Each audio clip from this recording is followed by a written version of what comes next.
What's going on? Move the mouse here back in City Skylines with another episode of the how-to series. And for real, like the second I start, is this?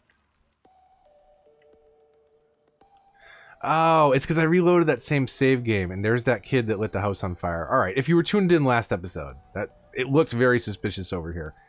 I was like, no way, not another fire in the same spot. But I'm loading from the save game because the landscaping tool is expensive. So in this milestone, Tiny Town, we talked about just the landscaping tool. We're going to brush over park areas and industry areas because those are specific to DLCs. We do have some new policies, a new level of unique buildings that we've unlocked. Fishing industry is something that is specific to Sunset Harbor. So we've got policies. We'll try and stick to the stuff that was unlocked as a part of the milestone in the base game. We've got some new paths if you have park life. You've got the canals, that's part of the landscaping tool, fences as well, and some new buildings that we've unlocked that I don't think we dropped in yet, and one of them is very important right there at the top of the list. That is the high school, because education wise we're definitely slacking in our city because we've been talking about everything instead of actually building it up. Did I not put an... Okay, I put an elementary school in, thank goodness. All right, that is already though maxed out capacity wise, so let's get another one in up here. Two birds, one stone. House is complaining about not being educated in the red. We're not complaining, but letting you know. And so we moved them out to put a school in.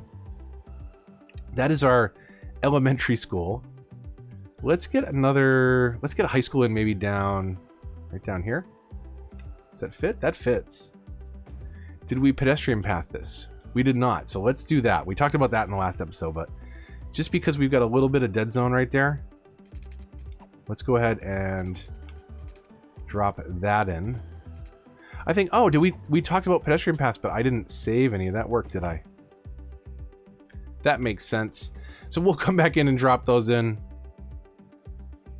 And I didn't level this off. Again, we can do that. Easy enough. Let's use a little bit of landscaping just because before we come back here and add extra roads, maybe we can flatten this out just a little bit. We'll turn the strength up. And we'll just kind of run this down the street here. Costs us a little bit of money. But we can smooth this out a little bit. Just makes things look a little bit better now. This thing's kind of ramped down as we build this way. There's a little bit of a valley here. So things will get a little hilly. That's okay. We've dropped in our high school. What else do we have though? Well, we've got leisure as a definable area. We've got different parks, playgrounds, plazas we can drop in.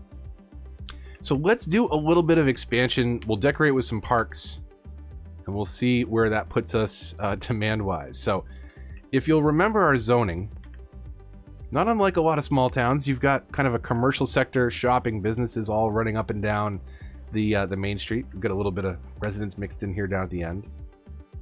But we've got our population kind of living in behind that. And this keeps some of the heavier traffic on the main road and away from the residents so they won't be complaining about the noise. Now, I think I mentioned maybe 2 episodes ago that I was going to expand this. And we're going to do this exact same grid pattern in a way.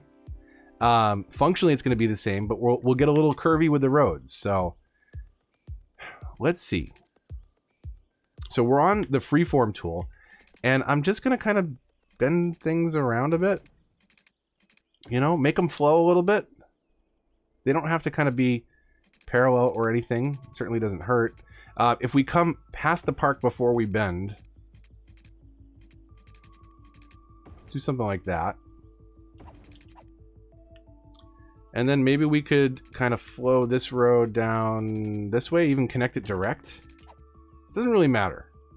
It's what looks right and feels right to you, but the same principles apply.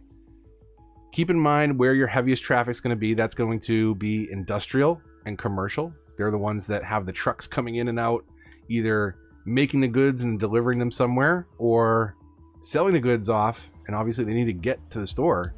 So you have to have the trucks come deliver stuff to sell off to the population. But we can apply all those same principles and keep our intersections relatively separated, right? And you can keep an eye on kind of where your zoning is going to be if you don't want to overlap too much.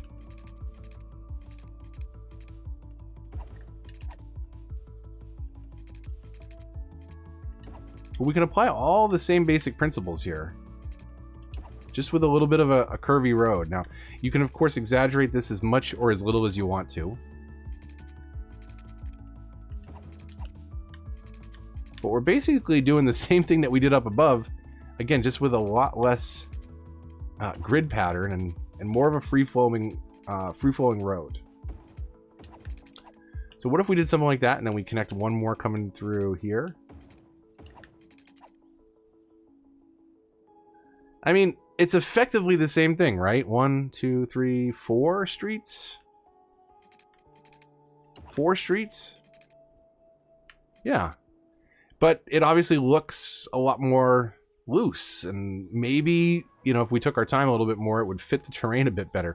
We may not want to build on this strip right here. Maybe this is a park, right? Because we've got that drastic drop down here. Things might get a little funny in the backyards if you have this kind of drop off. I'm trying to see, where do we have that on this map? I don't think we do yet. You get these really weird cutouts on the back of properties. But that's essentially how, you know, we can take what we learned up above and apply the exact same thing, just in a looser way, right? It doesn't have to be so rigid. It doesn't have to be so boxy and grid-like. But it's obviously a lot easier to do that when you're getting started. Now, it's up to you whether you zone in really small houses like this, but just remember, it's okay to have some blank space on the map. Not every little zone needs to be filled. And if you don't fill in all the little ones, sometimes that gives you a little bit of room to, you know, drop a small structure in here, like another school for all these people that are going to be living down here. That is healthcare. That's a school.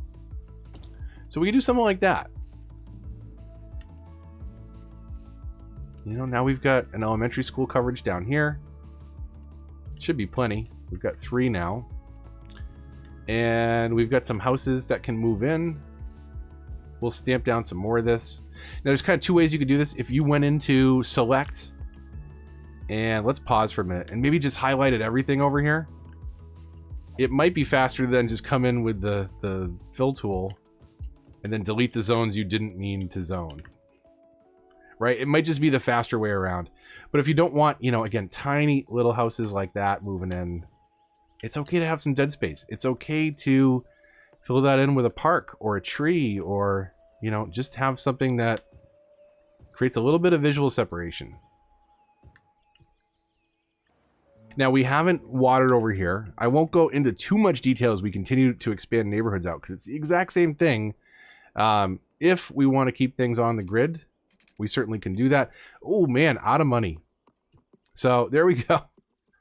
Great spot to break for today. Let's let it play for a minute. Let's make some money. We're not making actually a lot of money right now. For those of you that are having trouble with your budgets, a couple things to remember is go into things like info views, for especially for electricity and water, and see where you can cut your budget back. I think we can get away. Oh, I added in water right before I started recording, not realizing that it was budget related problems. So check your budgets. But we can back down water and electric budget a little bit, I think. Water's going to be very close. Okay, they're both very close, but it's working. And that means we can make a little bit of extra money in the meantime, which is really helpful when we want to do stuff like this. So if money is really tight, the other thing that I would recommend, or I guess a couple things I would recommend, don't expand too fast. If you build a bunch of roads before people move in, you know, you have to pay to maintain those roads. Let's build that pipe while we can. And we'll build the next one as soon as we can, just so we can cover this area with water. But don't expand too fast. It's one of the biggest mistakes you can make. It's okay to have demand. It's okay to have problems with your city. What you don't want is no demand or flat demand, or to build out a ton of city and pipes and infrastructure and then not have anybody living there. That's ultimately the worst. That's the thing that's going to cost you the most in the long run. So we'll get this all filled in with water. We'll call it quits for the day. And on the next episode, we'll pick up on the milestone we unlocked last episode. If you've got questions, things that I have not covered yet, I did an entire series in just last summer, 2019. So there are more how-to videos floating out there on my channel if you want to seek them out. There's an entire playlist that does cover most of the DLCs as well, each in their own video. I still have to go back, I think, and do Campus and Sunset Harbor. But if you're interested in Campus, I did a long-form 9-video series, 3 episodes each across 3 cities, doing each one of the different university types. So let's get our water in. Let's get that in. Let's get one more pipe and then call it quits for the day. And we'll pick up right where we left off on the next episode.